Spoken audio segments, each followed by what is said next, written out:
Good morning, good afternoon, and evening to a few of you. Welcome to today's community briefing. My name is Gregory Sneed, and we are glad you're here. Today is the 18th of January in 2024, and is this our third broadcast? The third broadcast of the year, I believe.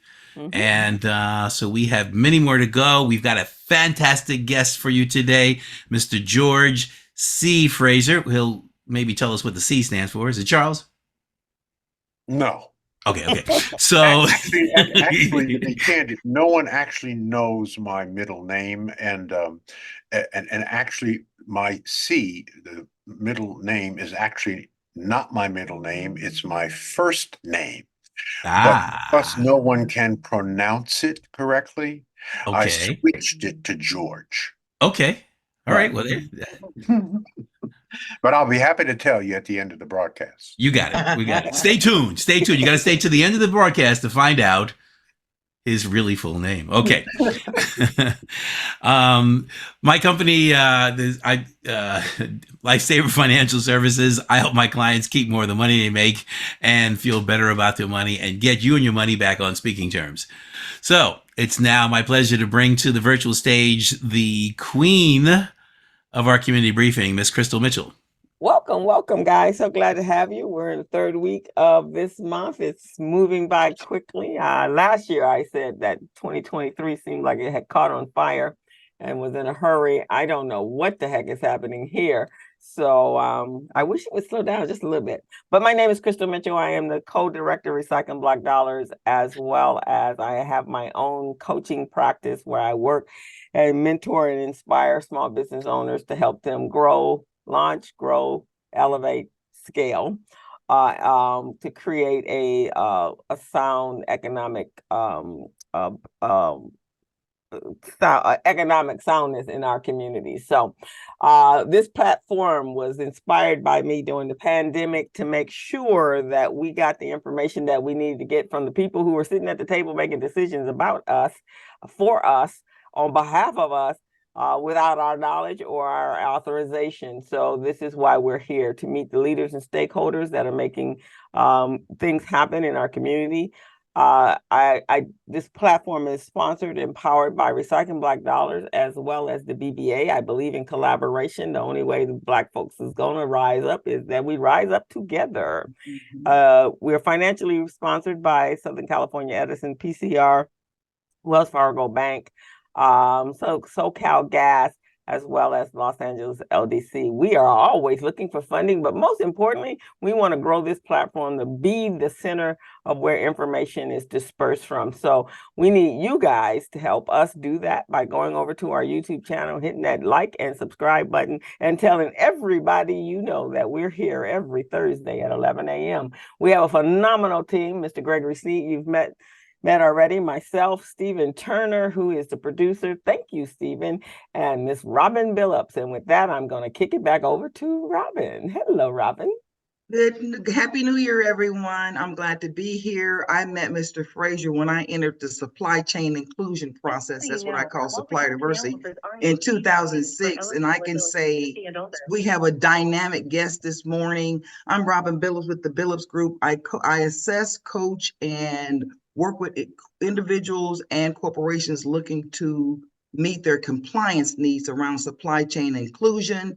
I'm a real estate junkie. I'm working on an exceptional, huge multi-master plan for our 24 transit stations here in LA County, which most of you have heard about. But Mr. Fraser, we are honored that you took the time to come on here on the community briefing, which means a lot of other people will dial in because of you. So thank you again for what you do. And thank you especially for how you represent us. Greg, it's back to you. Thank you. It's a gift to be on community briefing. And first, I must applaud all of you for charting a good and righteous course and staying that course and doing this on a weekly basis. We know that the key to learning, especially in our culture, is simplicity and repetition. We have to say it 50 different ways on 50 different days until our people get it. I learned that lesson 40 years ago when I decided to tackle the whole idea of effective networking in Black America, which we were not talking about, and then decided to write the Bible on it. Success Runs in Our Race, The Complete Guide to Effective Networking in the Black Community 35 years ago. It is a modern day classic. It is required reading at 57 historically Black colleges. It is the book that started the networking conversation in Black America and ultimately started the networking movement. Here it is. If you haven't read it, get it. And George, what we're gonna occurred- just 1 second. Would like to introduce you because you deserve Oh, that. So Greg is going to okay. do that. Well, just Okay. mentioning my name is a proper introduction, and Oh, I know and this. I praise you. Thank you, Stephen. So we're gonna let Making this Greg do happen. that. But I do want to say I have known George. He was when I first started my business.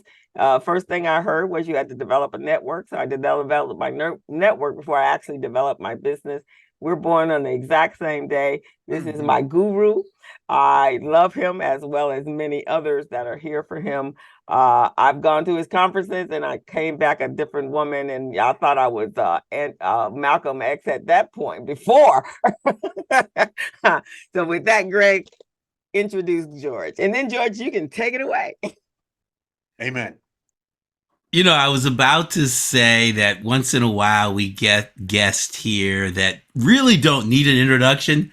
And I didn't get to say anything, and you jumped right into it. I said, "Well, I was just going to shut up." But let me start that. Dr. George C. Fraser is founder and CEO of FraserNet, and he was born in the most wonderful place in the world to be born in, Brooklyn, New York. But he is a Cleveland-based author, entrepreneur, and speaker focusing on improving networking skills, building wealth, businesses, and DEI. In 2011, Fraser was inducted into the Minority Business Hall of Fame and Museum. He has been awarded over 350 awards and citations from around the world, to include 3 honorary doctorates, a chaplaincy, and an ambassadorship.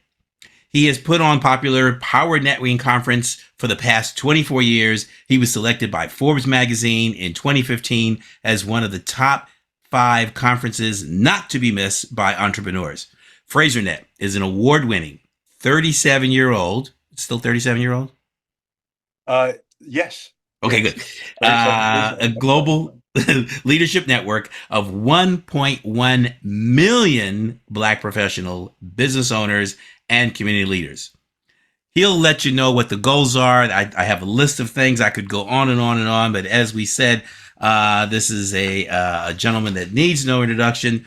Born and raised. Oh, Thomas Edison High School. That was Queens. Yes, So, that's right. You all know right. that. Come on.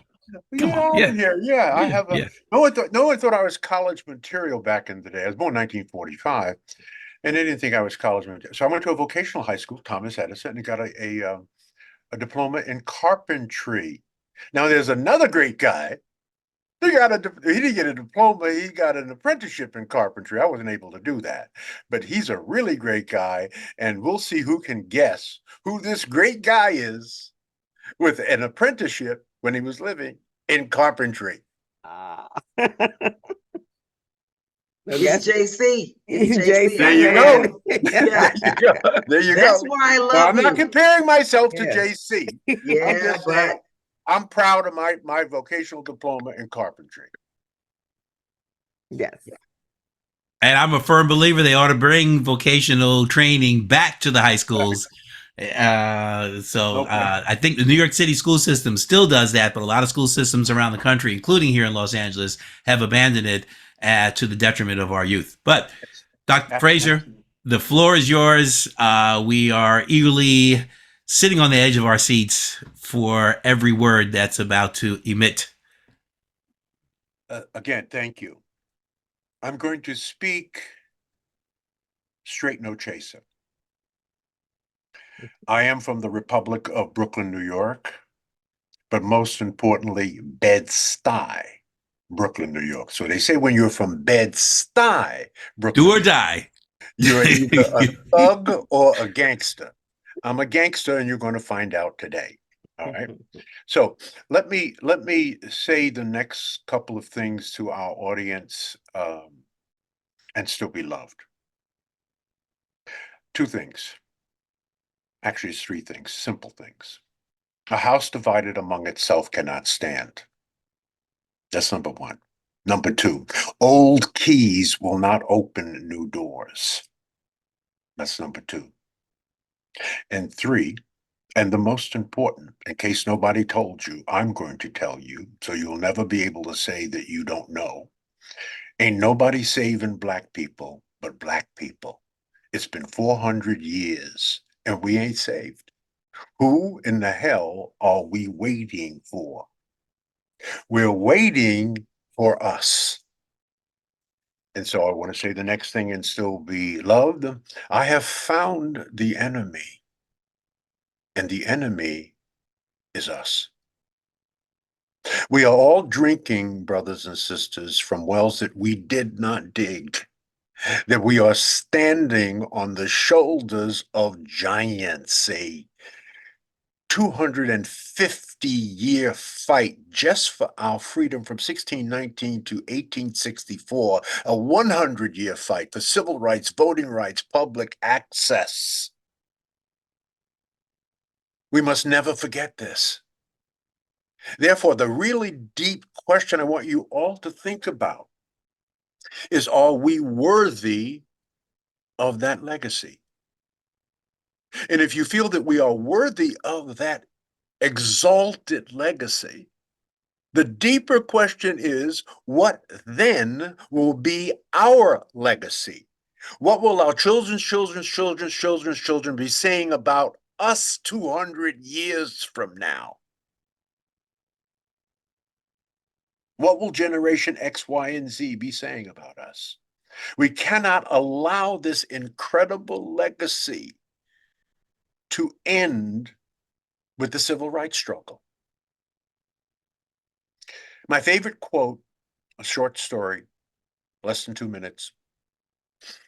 Running the streets of Harlem when I was a kid, 125th Street in Harlem. On the corner was a young brother, literally on a soapbox, talking. You know his name. At the time, he was called Stokely Carmichael. Today, he's Kwame Ture. But Stokely Carmichael said at that time, I'm with the crowd listening to him, something so deep and so profound that he planted a seed in my subconscious mind that actually changed my life. In reflecting on that which he said, it became clear to me what my mission was. I'm going to repeat to you word for word. I researched it and looked it up. 1962, I was 17 years old. And here's what Stokely Carmichael said on that corner in 1962 that changed my life and should change all of our lives. He said, no black person in this country makes advancement solely based on his or her talent or worth. All individual advancement is based on mass struggle. We make no progress in this world without shedding our blood. Therefore, brothers and sisters, ladies and gentlemen, kings and queens, your advancement and success does not belong to you. It belongs to the people. And thus, if you do not use your success or advancement for the benefit of your people, it is a betrayal of the people who shed their blood for you.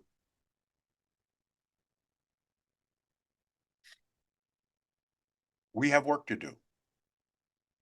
There is massive change that is needed in our culture. But change is not easy. God is constantly talking to us, telling us all exactly what to do, but most people choose not to listen because it requires change. And you will never change that which you tolerate, and you will only change when you get angry. People will not change when they see the light. They will change when they feel the heat. The great late Nobel Prize winner said it a little bit differently than Stokely. She said, if you are free, you need to free somebody else. And if you have some power, then your job is to empower somebody else.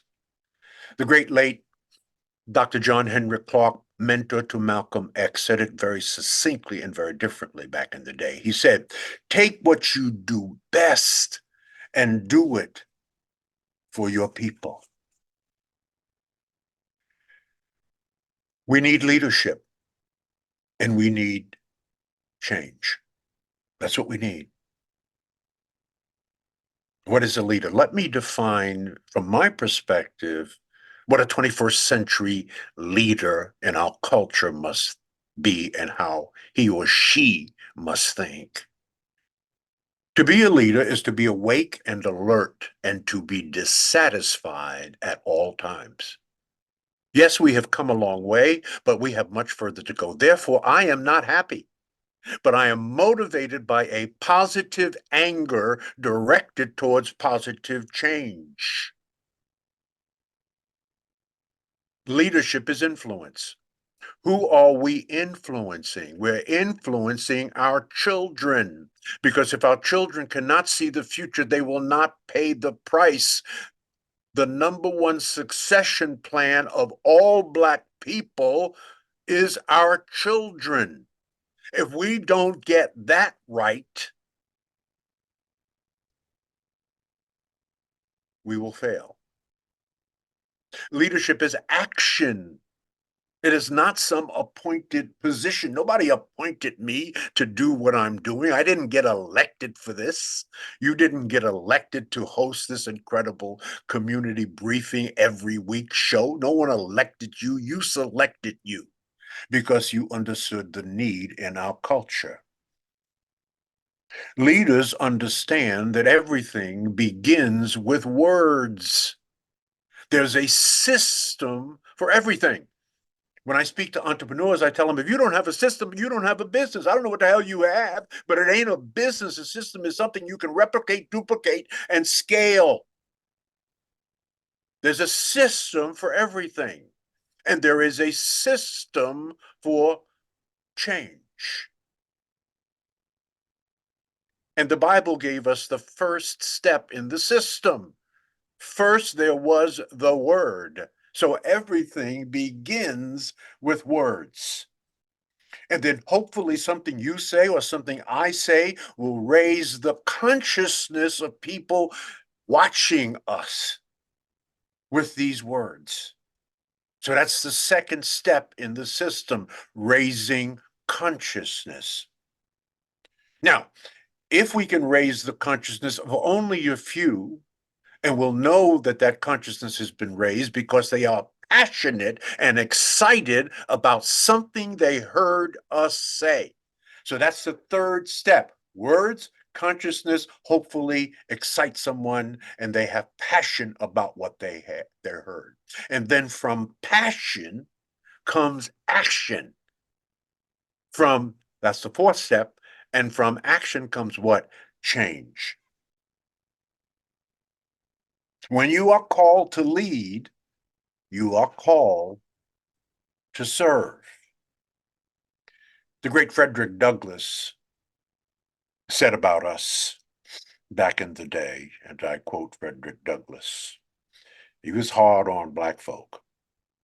And he said, it is not the light that we need, but fire. It is not the gentle shower, but thunder. We need the storm, the whirlwind, and the earthquake. He's right. We are at that point in time. To be a leader is to understand, brothers and sisters, that you must transcend being good at just functional and analytical or problem-solving tasks. You must be able to build relationships that enable you to create a fabric of personal contacts that will provide you support, feedback, insight, resources, and information. That's called networking. Leaders understand that the alternative to effective networking is to fail. that you simply will not reach a leadership position or you will not succeed at leadership without effective networking skills. Leaders are great networkers and can work effectively with a diverse array of people. We all must become power networkers. God understood what he created was a communal people.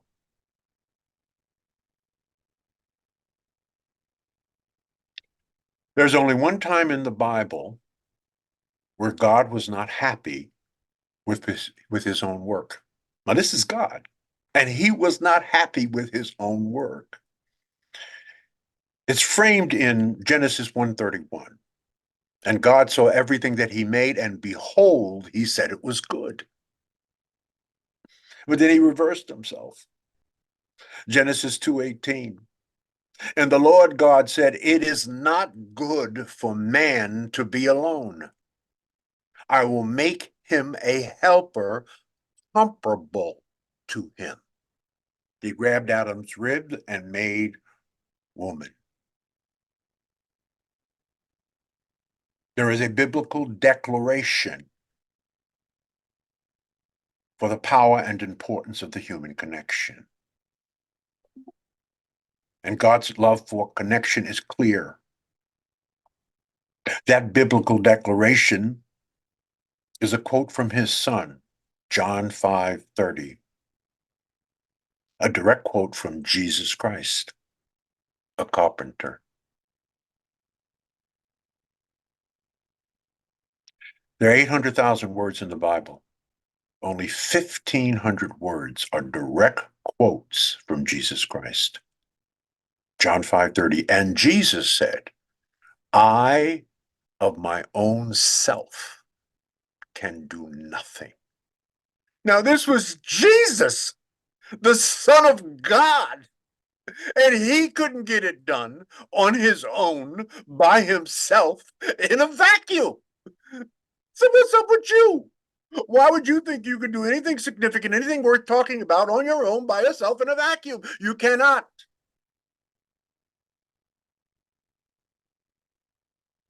God's love of connection is clear. And he gave us two ways to ensure that his children would connect. He gave us sex and money.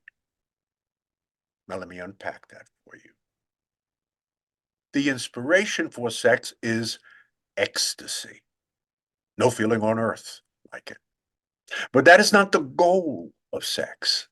The goal of sex is procreation, to produce more of God's children to serve you and for us to serve. That is the goal of sex. Without sex, we cannot reproduce ourselves. Now, money. This may sound simplistic, but I like to keep things both provocative and simple. How do you earn money legally? Through service. And the more people you serve with your subject matter expertise, the more smarts you have, again, the more people you serve and the more money you earn. So Beyonce has been practicing her craft since she was a little kid. We've all seen the videos. And now today, when Beyonce gets on a stage, it was a process. 50,000 people pay her at least $100 a head. So she serves her culture, her people, by entertaining them. So that's how she provides her service. So the question that we each have to ask is, what is our service? Have we refined that service? Are we committed to personal growth and development, constant never-ending improvement, and lifelong learning? And if in fact we are, the more people you will serve, and the more dineros you will earn. That's really how it works. Are there those who are underpaid for their services?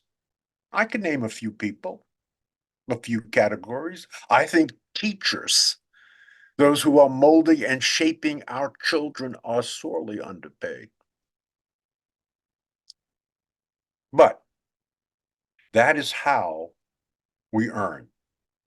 We earn, then we learn, right? In earning, you earn, learn, and then you return. We have a lot of us learning and a lot of us earning, but not enough of us returning. Malcolm Gladwell, the great author, I have all of his books. I love Malcolm Gladwell, said the most common attribute of the rich are friends, contacts, and connections.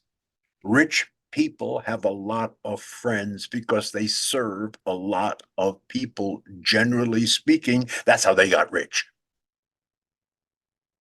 The measure of your wealth is other people. And the human connection is what God wanted for all of his children. Now, there are three currencies. I digress a bit. There are three currencies. The first and single most important currency in our lives is time. Time. When the Buddha was asked, what is the biggest mistake that humans make? The Buddha said, the biggest mistake that humans make is to think that they have time. Oh, I will get more money, but I will not get any more time. And I don't know how much time I have, and I don't want to know, but I'm not going to allow you to waste it. Time. The proper management of time.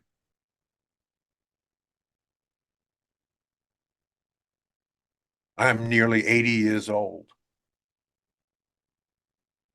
And it's like I blink my eyes and I'm 80. Don't waste your time. Yes, time is free, but it's priceless. Don't waste it. That's the first currency. And think about this deeply. We are lucky to be able to die. Why is that, Dr. Fraser? Because we beat millions to 1 odds, millions of sperm cells traveling up the fallopian tube. One of them escaped, left the pack, hit the egg, and you were born. And because you were born, God gives you time.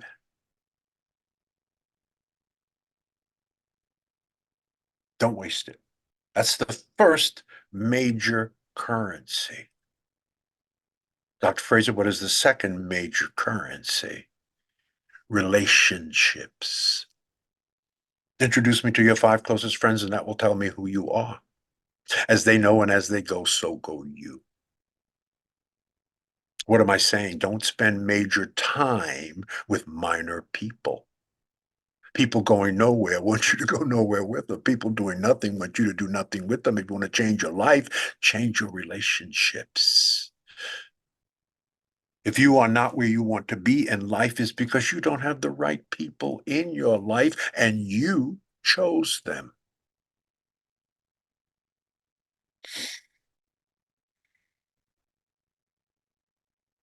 One human being serving another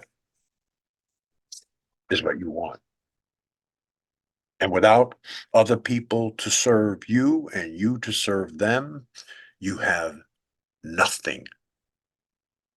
Relationships, the second currency. Effectively cultivate, nurture, and build those relationships as a part of your effective utilization of time. And that equals the final currency, money. You see that money is 3 and that you're not going to get money without the effective use of time, personal growth and development, lifelong learning, constant never-ending improvement, and the cultivation and the nurturing and the building of relationships. Those are the three currencies. Now,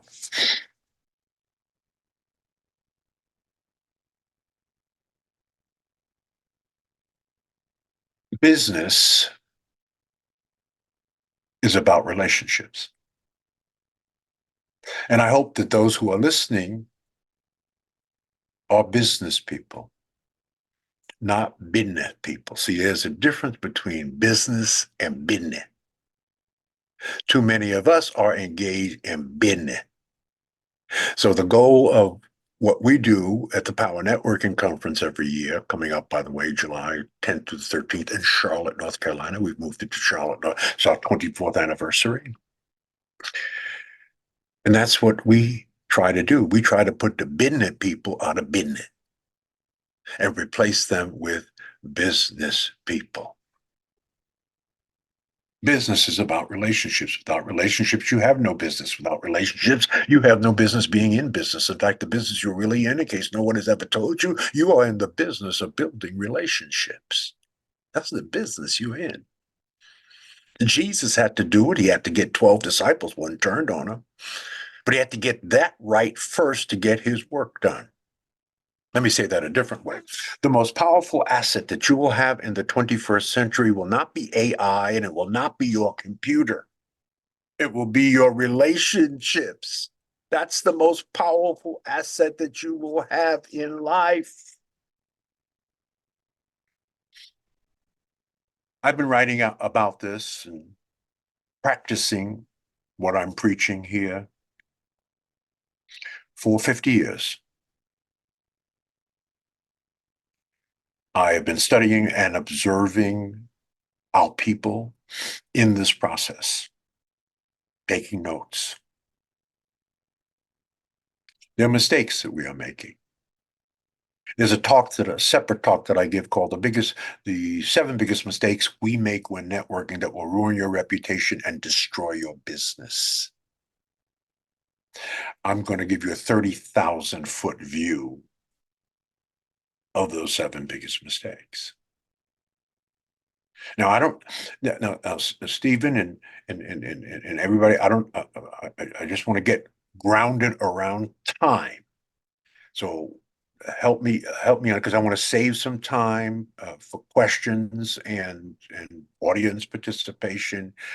How much more time so that I'll cater this to the time that is left? Well, time is that first currency that you mentioned. Yes. So you can purchase 4 more minutes, Okay. and then we'll have some time for Q&A and some comments. How about that?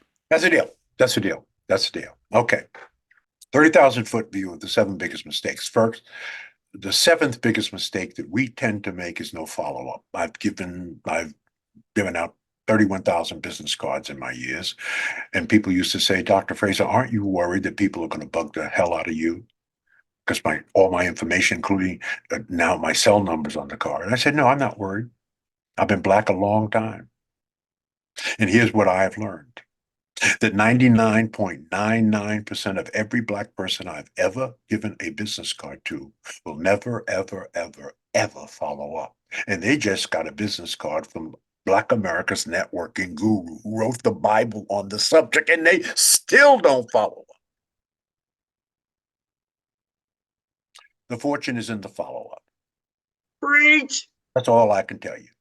The fortune, brothers and sisters, is in the follow-up. Number 6, many of us make a poor first impression. A first impression is the lasting impression. Just even beginning with your self-introduction when you're out here casually networking and talking to people. People are not interested in your damn life. You got 15 to 20 seconds to grab their attention, to give them enough information about you to pique their interest so that they will want to know more information about you later, not right now. There's 300 people here. So there are 5 elements to a proper introduction if you want to pique people's interest. Who you are, where you're from, what you do. And the last two are the most important. How do you add real value? And if you add real value, quantify it and prove it to me. So here's my 20-second introduction. Hi, I'm Dr. George Fraser from Cleveland, Ohio, by way of Brooklyn, New York. I'm the CEO and founder of FraserNet Incorporated. I write books and speak on economic development and effective networking. I help people turn acquaintances into friends and contacts into contracts. And over the last 40 years, I've helped about 11,000 people secure about $3.5 billion. Good to meet you. That's 71 words and 20 seconds. Now, if that does not pique their interest, we finish our conversation. I bless them and release it and move on. Oop, there it is. Proper introduction is critical. There are other things. We'll talk about that at another time, maybe part 2 on this. The fifth biggest mistake that we make is that we don't spend enough time, brothers and sisters, networking. The 3 networks you're going to have to work on your entire life, through every passage of your life. Hopefully you'll get 8 passages. Each passage is 10 years. And that is your personal network, your operational network, and your strategic network. Your personal network are your close circle of friends. Your operational network are the people that you help to get something done, and they help you to get something done, and they platoon in and out of your life. There are very few people that have been with you from 0 to now. That's an operational network. Who are you helping? Who are you adding value to? Who you're serving, and vice versa. And then there's a strategic network. These are the people that are smarter than you. These are the people that will drag you into the 21st century kicking, screaming, and crying. These are the people that are where you want to be. These are the potential mentors and coaches for you. That's a strategic network. You got to work on all 3 of those network, which means you're going to have to spend some 30 to 40% of your time working on cultivating and building relationships at work, at home, and in the community. That's number 5. Number 4, we have no networking system. Everything is a system. I have a system. There's 5 things I do every single day, 365 days a year. All right. I do them it's a habit. Takes me about 20 to 30 minutes. That's my system. One of the things in my system is every single day, I introduce 3 to 5 people to somebody that they need to know. We don't have enough time to unpack the whole system. But what is your system? What have you habitualized? What are you doing every day to cultivate, nurture, and to build relationships? This is critical. This is critical. A system. That's number 4. Number 3, we say this and still be loved. You bring nothing to the table. I am sorry. You are not committed to lifelong learning, constant, never-ending improvement, or are you a subject matter expert? You're average. You're not amazing. And if you're Black in America, we do not have the privilege of being average. Only white people can be average. We cannot be average. We have to be extraordinary. Do you understand that?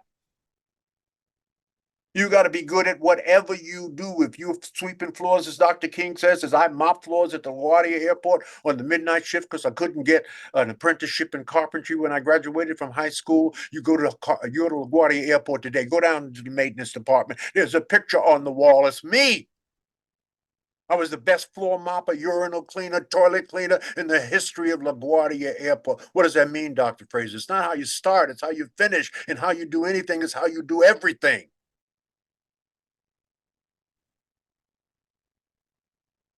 What is your goal? You must be an inch wide and a mile deep in your subject matter expertise, and then you must be a mile wide and an inch deep in matters of the world so that you could talk about something other than what Beyonce has on, sports and the weather. I'm finished with that. What's number 2? Most people think that their IQ is more important than their EQ, their emotional intelligence or their social intelligence. Wrong. You could have a doctorate degree from MIT in computer science, but if you have the personality of a box of rocks and you don't know how to get along and talk to people, you ain't going nowhere. I am sorry. You just smart, but you hate it. Man, that's going to happen for you.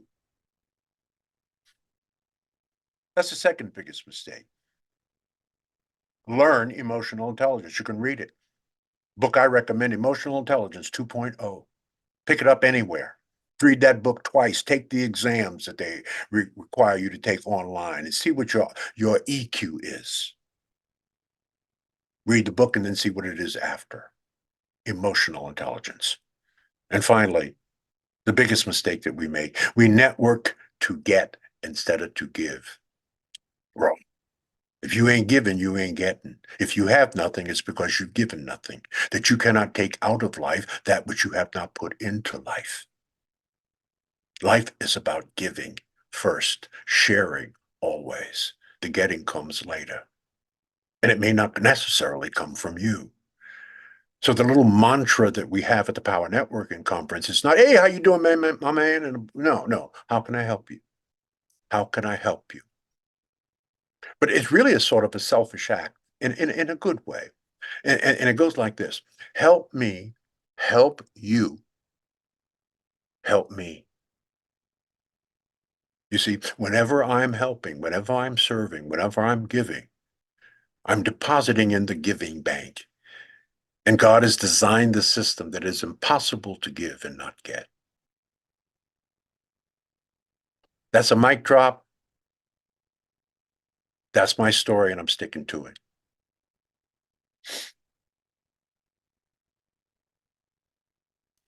Hey, It's man, that was yours, Robin. fantastic.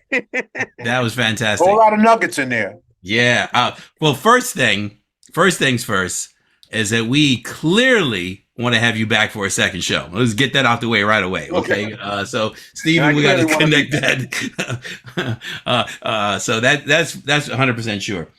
And you gave us a lot of golden nuggets. You talked about the three currencies: time, relationships, and money. Money can't buy you time. Can money buy relationships? You can, right? All right. How about marriage?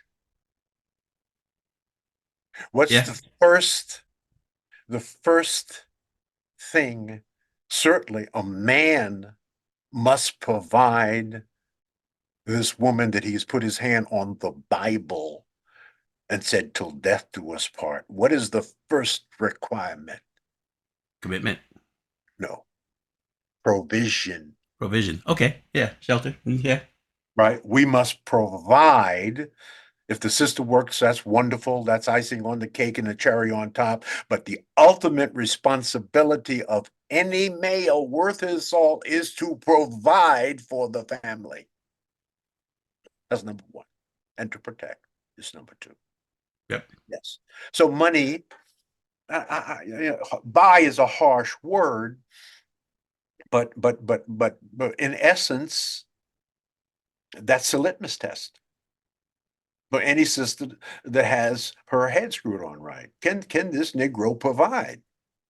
This brother got a job, right? So, and can he provide?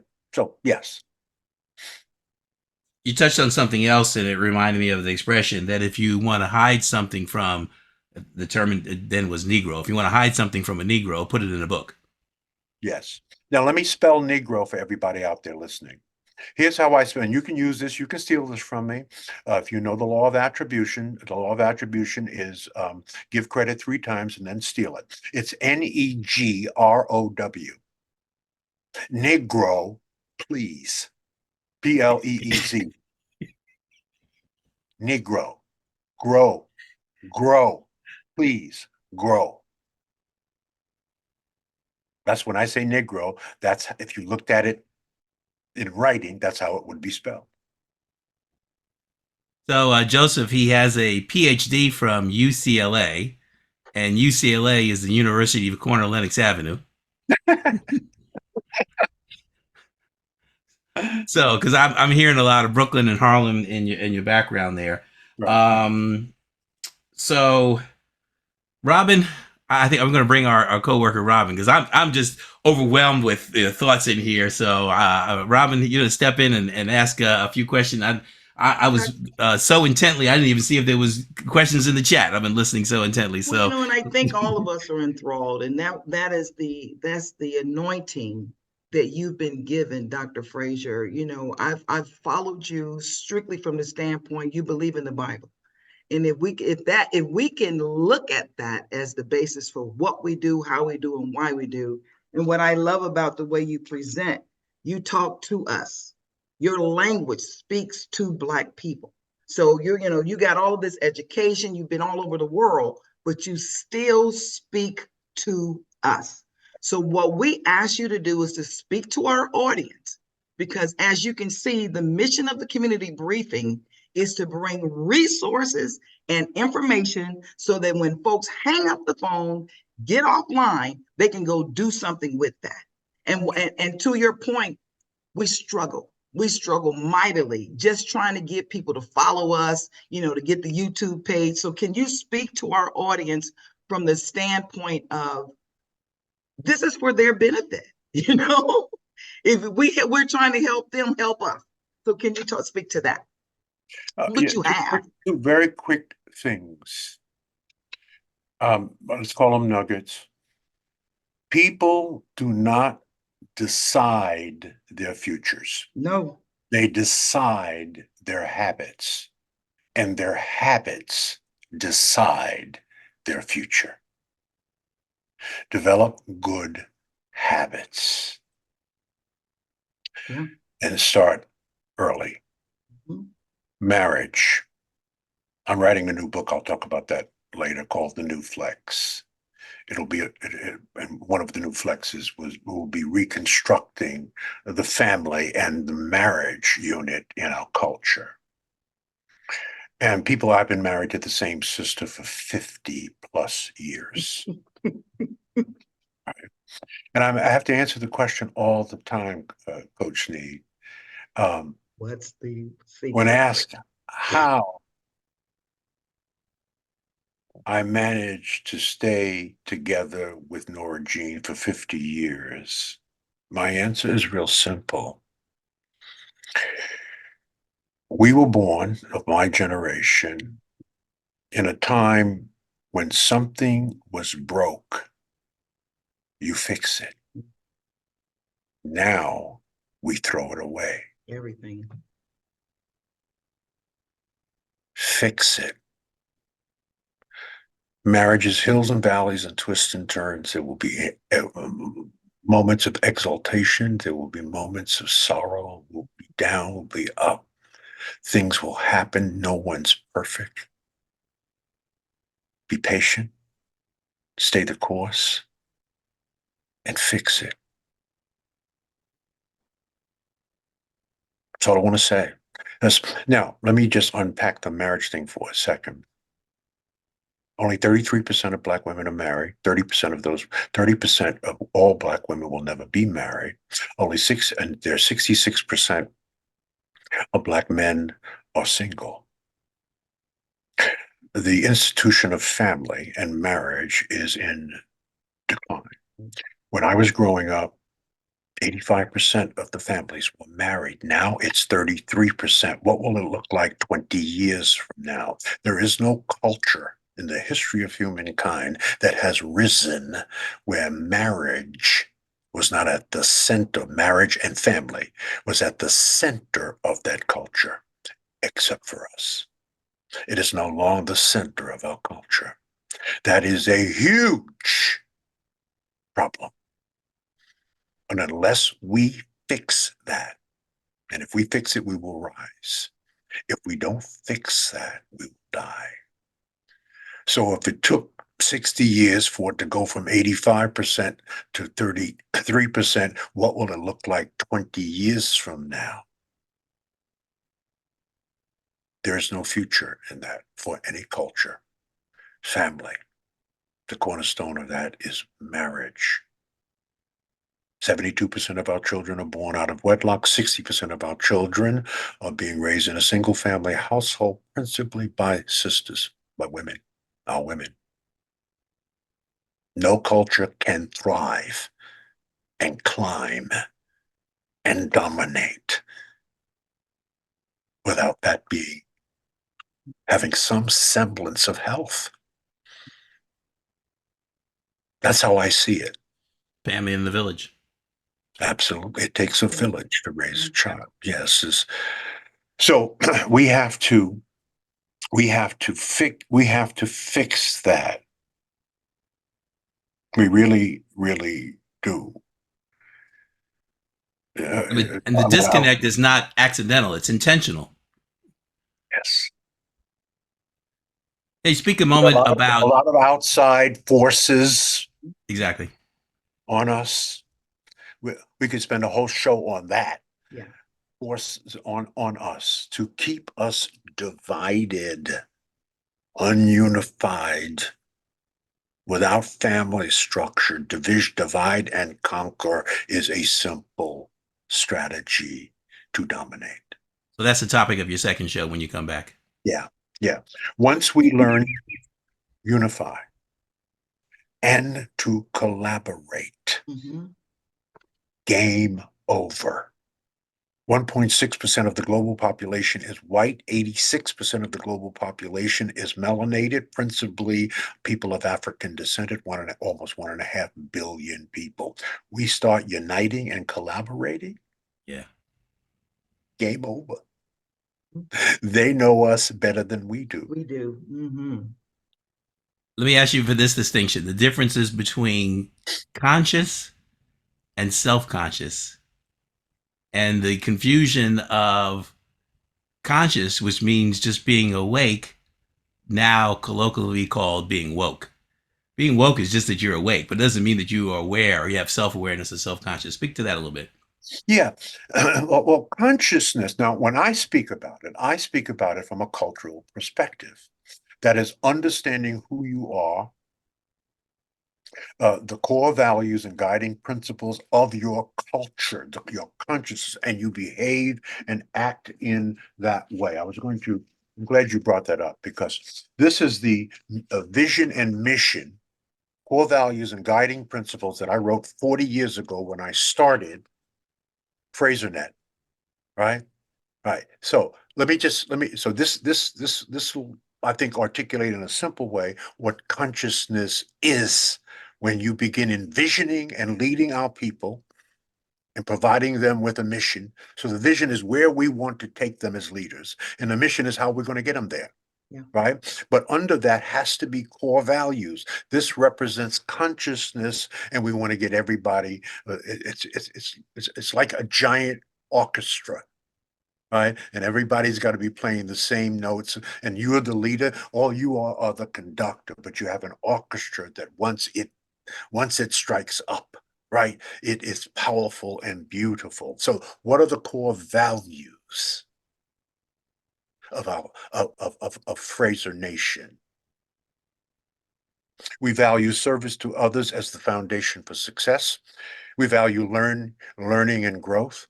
We value the importance of family and legacy. We value the spiritual growth and guidance. We value building wealth honorably. We value being a role model. We value a strong work ethic and loving what you do. We value the importance of our relationships. We value making the investment to succeed. And we value measuring success by the generational wealth that we transfer to succeeding generations. Those are the core values. What are the guiding principles? They're African-centered. We put God first. That's one. 2, we foster trust through honesty and integrity. 3, we give first, we share always. 4, we keep our promises to ourselves and to one another. 5, we treat everyone with respect. 6, exceed expectations. That's what we do. That's what we will do. We will practice listening as the first duty of love. We will use wealth as a force for good. We want you to think hard and work smart. We want you to practice humility as strength of character. We want you to give thanks in and for all things. We want you to live as Black people authentic lives. And finally, the last two, honor our work as a spiritual practice and as our gift from God. And finally, we lead by serving. Core values, guiding principles that are tied to the consciousness, the deep consciousness that we sort of on automatic. This is just what we do. Wow. So here's what I'm going to tell you guys. I've heard when people ask me why I do what I do and how I do what I do, this is the man that I was at his feet. He probably didn't know that, but everything that he says is replicates how I do business and why I do what I do, why I serve who I serve. And so, George, when will you be in? I know the conference is when? July the 10th through the 13th in Charlotte. Let me make a special offer to this audience out here. Okay. Allow me. Am I allowed to do that? Because sometimes you're not allowed. Yes, you are. All right. This is the PowerNetworking Conference. I don't have time to tell you all of the incredible people that will be there, that will be teaching and training you and coaching and mentoring you. Our people, our speakers, our faculty is what we call them, come and they stay. They stay for all 3-4 days, right? They don't they don't hide behind a curtain, get on a speech, get on the stage, make a speech, and then disappear. It is required that they stay and interact and connect and build relationships with people in the audience. Our theme is to learn, earn, and return. All right. So that's where we are. So I want to make an offer. The offer is actually ended in October. It was the offer we made everybody at the end of the conference in late August of last year. It was good for 30 days, but I'm going to extend it. It's a 78% off offer. It includes one adult and one young person, 17 to 25. We should always be conferencing in the Black world with our children at the feet of masters. Okay. So it includes 2 registrations, 1 adult, 1 young person. That package would normally be $2,300. That's the rack rate. You're going to get it for $499, and you're going to get it until 12 o'clock midnight. $499. That is what we call in marketing a loss leader. Right, $499, a $2,800 package, July the 10th through the 13th in Charlotte. Now, here's how you're going to get it. You're going to email me at gfraser, F-R-A-S as in Sam, E-R, gfraser at FraserNet.com, gfraser at FraserNet.com. You're going to put in the subject line, I'm in, 24. I'm in. And then you're in the body of the email, your full name and your cell number, your full name and your cell number. I will personally call you because you cannot get this on our site. And we'll handle our business over the phone by credit card. It's good until 12 midnight. Okay. And I say, you guys jump on that as soon as you get off the phone, because it changed my life. I went 3 or 4 years back to back. Unfortunately, I do a biz camp during that time, so I haven't been able to go in the last 3 or 4 years since we teach both June and July. But it will change your life. The people in the room are absolutely amazing. But George, usually Barbara has you out here sometime before that. Is Barbara Lindsay gonna have you out here soon? Oh yeah, I'll be out. Yeah, I always do something with Barbara prior to the conference to promote it in LA. It won't be this offer, but it will be a nice offer. Yes. Right. And he's in Cleveland, so midnight is 10 p.m. for y'all. So I would suggest 1, jump on that $4.99 tonight, and then 2, when Barbara puts out the mask, and I will help her market that, you all should be in the room with him, because this was just a smidget of what he does. And then if you go to the 4-day conference, 12 hours a day for 4 straight days, if you include the bonus, you walk away it was my Wakanda. I came back wanting to wear all my African outfit. I was cool. So I'm a testimony. Ardina is here. Arnetta is here. Of course, Linda Sam is here. And all of us have been there. It's life-changing. If you don't ever go to another conference in your whole entire life, this is the conference you need to go to. So I'm just going to tell you that, guys. But George, you've been awesome. Hopefully everybody else will be following you when you come here for prior to the conference. But I want you all to sign up for this. It's just incredible. If you're available in July, make it happen. I can't, George, I love you, but I can't give up the kids. So I have to do my work for the kids. So that's why I was put on this planet. So George, thank you so much. Anytime. And once I edit it, I will share the video in its edited form with you. And then you can do whatever you'd like to do with it. But we want to thank you. Any parting nuggets? Before you do that, though, our guest next week is Ethel Bynum, and she's going to speak on the importance of voting. Please vote. Yes. Please. Please. No, I know we hear every year, this is the most important election ever. Ever. Well, that is true this year. That is true this year. It is very true. We must vote. Yeah. Kamala Harris said, a moral and spiritual obligation we have to our own well-being. Okay. So my final little nugget is behind every strong person. There is a story that gave them two choices: sink or swim. Learn the Australian crawl or the backstroke or the breaststroke, but we got to swim.